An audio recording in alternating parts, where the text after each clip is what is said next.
Kiss, man, they had a bit of a renaissance in the late 90s with like this movie obviously I think was kind of like the culmination of all that. And the 70s in general, like the mid to late 90s, kind of like, we had that 70s show and this, and like the fashion kind of seemed to like want to dictate back to the 70s, and it just felt like bell-bottom jeans and stuff again. And disco was kind of having a bit of a renaissance too, like all of it. Yeah, late 90s, we relived the 70s, which is, if we're looking at it in today's standards, and that means that today the kids should be reliving the mid 2000s, like right around the time your high school time. I know, right?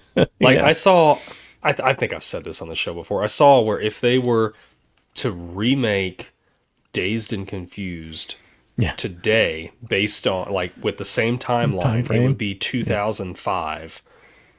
And where it's taking place, I'm like, that's the year I graduated high school. That's crazy. Or like if Back to the Future took place today, they'd be traveling back to 1995. Oh my gosh! Don't even, just stop. Just stop. Wow. Yes. Yeah. Anyways, Detroit Rock City.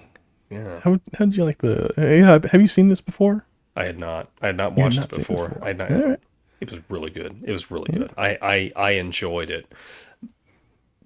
I enjoyed it. There was a few spots, I can't think of when they were. There was a couple spots where I was like, I kind of felt like it was dragging just a little bit. But I did enjoy it. And I would watch it again. Okay. Yeah.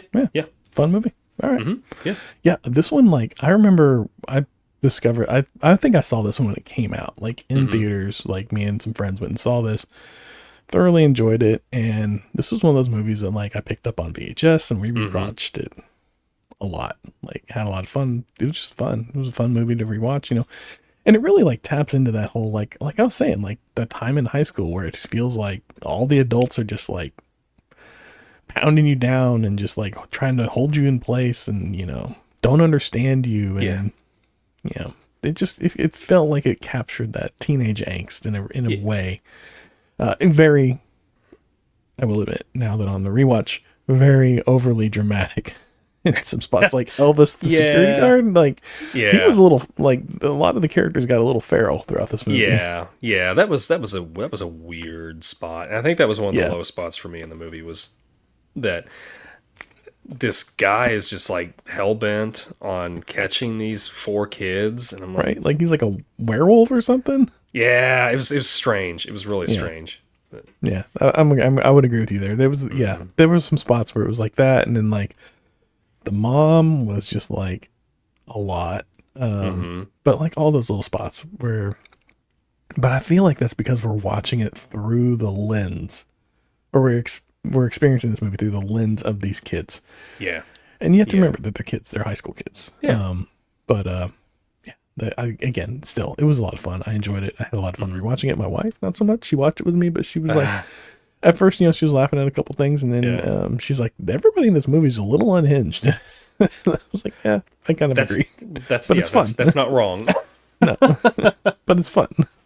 Yeah. Like, there's the whole opening scene, right, where the mom goes to listen to the Carpenters. She pulls out the record, which she doesn't look at the record, obviously. No. Puts it on. Who does? And, well, I guess, I don't know. I don't. Like, when I pull out a vinyl, I'm just assuming I'm putting Fleetwood Mac on. Okay. Well, that's a bad example. I have a clear Fleetwood Mac, or a white vinyl, but my obvious. Weezer album, sure, it's one black. of them is black. Yeah. All right.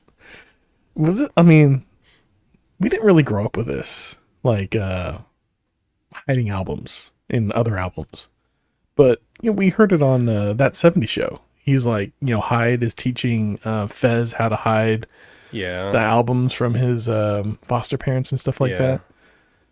And then, it's in this movie too. And I want to say it was in Dazed and Confused as well. Like there was like somebody that was hiding albums in other albums. I guess this was a thing with records in the 70s. Like, I tell you, with kids.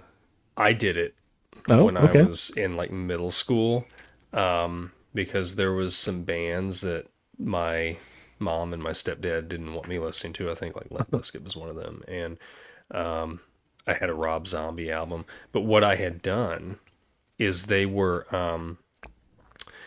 burnt CDs, Yeah.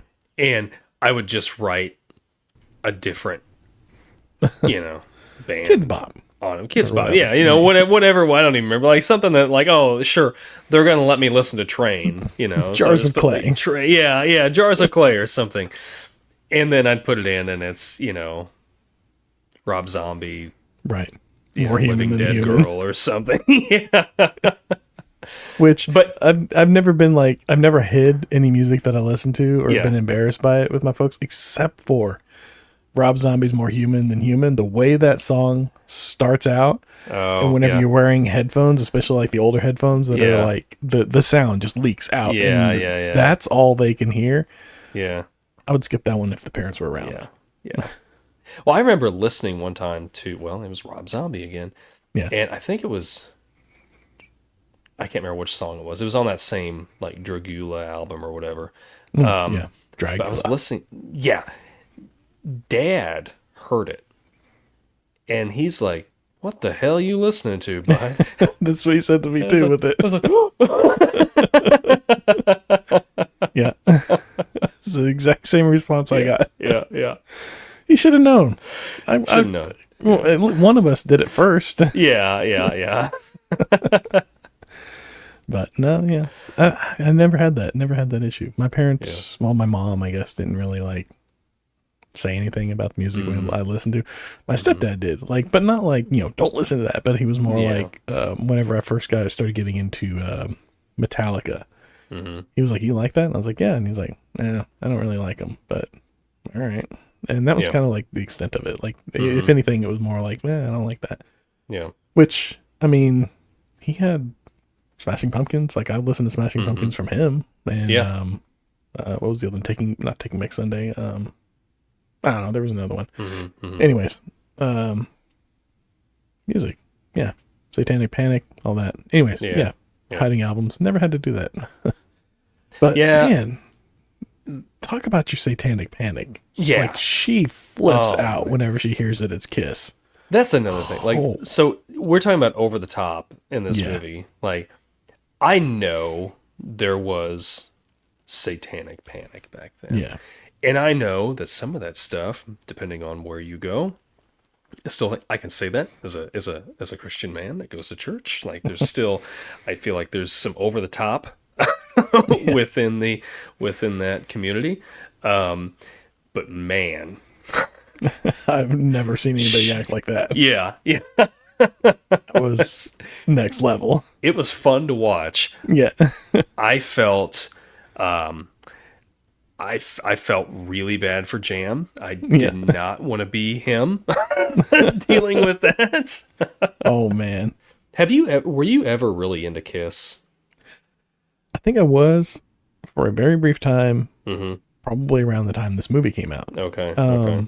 I remember like listening, like it's like it'll come on, like Strutter comes on, and I, Oh, yeah, yeah. Strutter comes on, and I want to play Guitar Hero again. But like that's a good song. Like they did good music. Don't get me wrong, but yeah, I'm kind of like I'm not like I don't know. I've never owned a Kiss album, but Yeah. it comes on, and I'm like, yeah, I get it. Yeah. It's good. How about you? There's a few songs that I think of theirs there's a few songs of theirs that I think are good. Strutter is one of them. I think Strutter is their best.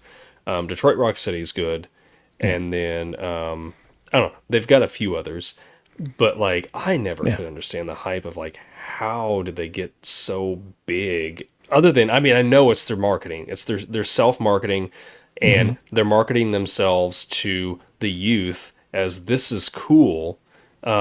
It's like anti-establishment. It's anti, like normalcy, or whatever. Right. Like anti-morals, or whatever.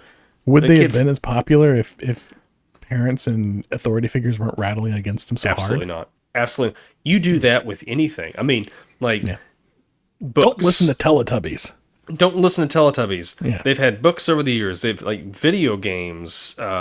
Dungeons and Dragons was a big one in the Yes. 80s. It's like, when you and you look back, I mean, I don't want this to be a history lesson, but you look back to like Prohibition, Yeah. And it's like more people are drinking because it's illegal. Like when you, Right. soon as something is taboo, you're gonna have more people that are just gonna be like, oh, I'm just They gonna go, do it because it's We'll go taboo. check this And out. yeah, and I think that's why Kiss got so big. I don't think Kiss is a bad band. I just think they're an average band They're like bigger than they should have been. with some good songs. Yeah, yeah.